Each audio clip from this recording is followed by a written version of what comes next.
Oke,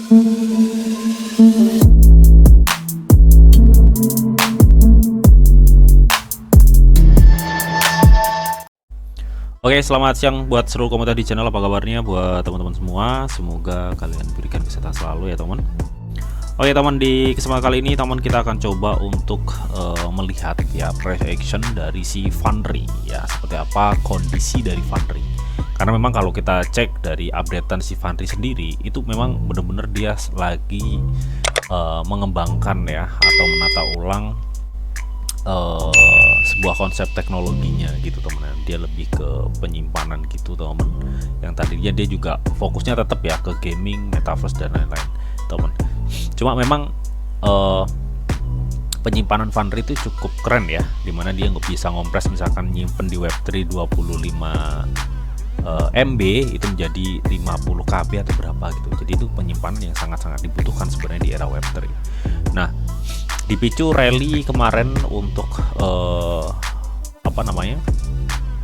si Bitcoin ya, itu juga memicu sangat besar potensi altcoin itu sangat tinggi ya, meledak ya gitu teman ya. Terlebih kemarin juga sekarang ya, saat ini tuh penyerahan undang-undang itu jenius dan nanti akhir bulan ini akan mulai diterapkan gitu teman. Yang mudah-mudahan itu menjadi sentimen yang positif ya. Cuma kalau kita flashback ke belakang, memang secara berturut-turut ini kita lihat return monthly ya. Kalau kita lihat return quarterly-nya itu di kuartal 3 ini pertumbuhan Bitcoin hanya sekitar 9,15%. Artinya di kuartal 2 ini lebih dominan untuk Bitcoin itu mengalami kenaikan tinggi ya di kuartal 2 kemarin. Tapi kuartal 3 ini cuma 9,15. Nah, yang signifikan itu rata-rata itu di kuartal 4 ya. Ini terjadi di 2023, 2024 dan ini gue pikir ya mudah-mudahan ya di 2025 ini akan ada return yang cukup besar untuk Bitcoin ya, teman.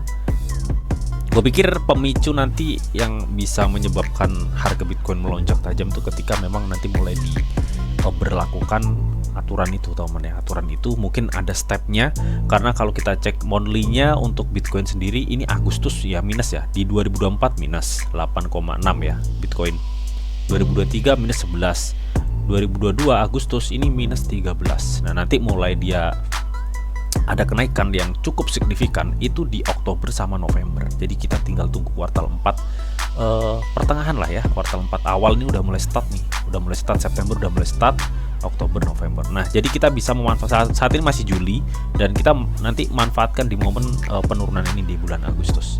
Jadi sih seperti itu. Oke, dan kita bisa lihat teman ya, saat ini kita langsung aja untuk masuk ke marketnya Foundry ya. Nah, Foundry ini gimana bang menurut lo? Kalau menurut gue sih ini cukup potensi ya kalau menurut gue ya, dengan market cap masih di bawah 100 juta ya, dengan spek blockchain L1 yang lebih fokus ke gaming dan lain-lain, serta kemarin teknologi neutronnya itu temennya yang itu gebrakan yang cukup signifikan ya. Jadi gue pikir kita bisa memanfaatkan atau peluang penurunan Foundry ini untuk kita bisa ambil posisi gitu teman ya. Kalau saat ini apakah enak nih kita buat cicil? Sebenarnya lu bisa aja nyicil, cuma ini kalau saat ini ya kita kan bicara long ya. Kalau di time frame 1 hari ini memang benar-benar masih di atas cuy. Jadi kalau lu nyicil sekarang ya dengan target long no problem, asalkan lu kuat aja ngelihat porto lu minus gitu ya. Porto lu minus karena posisi stok RSI-nya ini benar-benar masih sangat di atas ya, masih sangat di atas teman. Oke, mending tahan dulu aja ya, atau enggak nyicil tipis-tipis aja ya, kan saat ini lagi koreksi tuh, nyicil aja tipis-tipis ya, nyicil aja tipis-tipis. Nah, secara untuk volume ya, ini kemarin ada lonjakan volume yang cukup signifikan yang menyebabkan Foundry itu tembus di kepala 43 ya. Habis itu turun saat ini.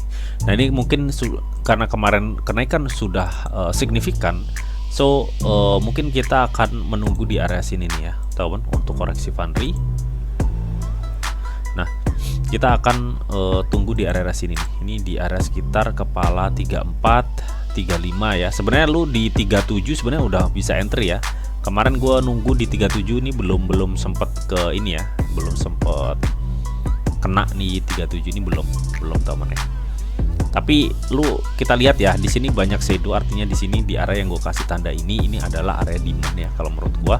Jadi lu bisa tunggu si Fanry sampai ke situ, Tom. Oke, sebentar ya. Kalau kita cek sebentar cuy. Oke ya. Jadi kalau kita cek sebentar ya, gua akan coba untuk agak santai aja. Stok RS ini masih di atas banget soalnya cuy, di time frame 1 hari ya. Jadi kalau untuk masuk full gue belum berani ya. Kalau nyicil-nyicil sekarang nggak masalah sih kalau menurut gue. Nah jadi gue pikir akan model-model seperti ini marketnya. Oke, gue pikir akan seperti ini ya model-model Fanry ini. Oke, dan kalau kita cek ya untuk si Fanry sebentar ya. Kalau kita cek secara Fibo ya teman. Nah ini kita bisa temukan area golden Fibonya itu ada di kepala 35 ya, di kepala 35 ya. Kita enaknya tunggu di situ aja deh ya. Kemarin kita yang gue share di Facebook, di Telegram itu kita tunggu di kepala 37 ya. Ya terserah lu mau cicil di situ juga nambah nggak apa-apa. Cuma untuk area golden Fibonya itu ada di sekitar 3524. Itu area golden Fibo yang kemungkinan akan bisa dituju Fanry ya, seperti itu. Oke, dan buat mastiin lagi bang, apakah memang ini benar nanti akan terkoreksi gitu? Kalau kita cek time frame yang lebih besar ya, di time frame 1 hari memang ini sangat memungkinkan Fanry masih bisa turun. Secara stok RSI masih di atas, habis itu nih ya dia masih di atas banget. Artinya ini masih sangat ada potensi untuk dia terkoreksi. Cuma memang dalam prosesnya nanti akan naik turun gitu ya teman. Jadi nggak langsung terjun banget itu enggak. Dan kalau kita cek di time frame yang lebih kecil nih ya, dia udah mulai nih ngebuat suatu dead cross. Mudah-mudahan ini nggak ngeprank ya. Kalau kita cek untuk MACD nya di time frame 4 jam ini mulai ngebuat dead cross teman. Terus jadi masih ada potensi turun sedikit lagi ya, turun sedikit lagi baru dia akan ada kenaikan ya. Nah ini juga RSI nya juga lu perhatikan, ini sepertinya akan ngebidik area sini nih. Jadi artinya ini masih berpotensi untuk turun ya. Mungkin dia akan menuju 47 RSI. Oke. Dan saat ini untuk volumenya rata-rata jual ya, meskipun volumenya agak sedikit menurun. Ini seperti itu. Oke.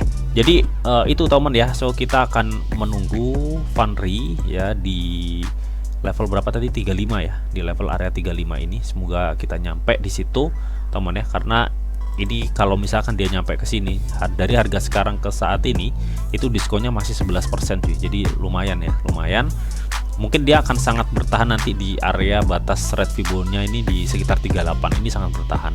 Nah kalau nanti ini 38 jebol, gue pikir fix dia akan ke 35 ya. Intinya seperti itu teman ya. Oke, mudah-mudahan informasi ini bisa bermanfaat buat teman-teman semua. Dan seperti biasa sebelum gue akhiri video ini, di sini ada disclaimer on ya, bahwa untuk trading dan investasi di dunia cryptocurrency itu sifatnya sangat berbahaya atau sangat-sangat beresiko tinggi teman. Jadi bijaklah kalian di dalam mengelola atau memanajemen keuangan kalian. Semua keputusan yang kalian ambil adalah tanggung jawab kalian masing-masing ya.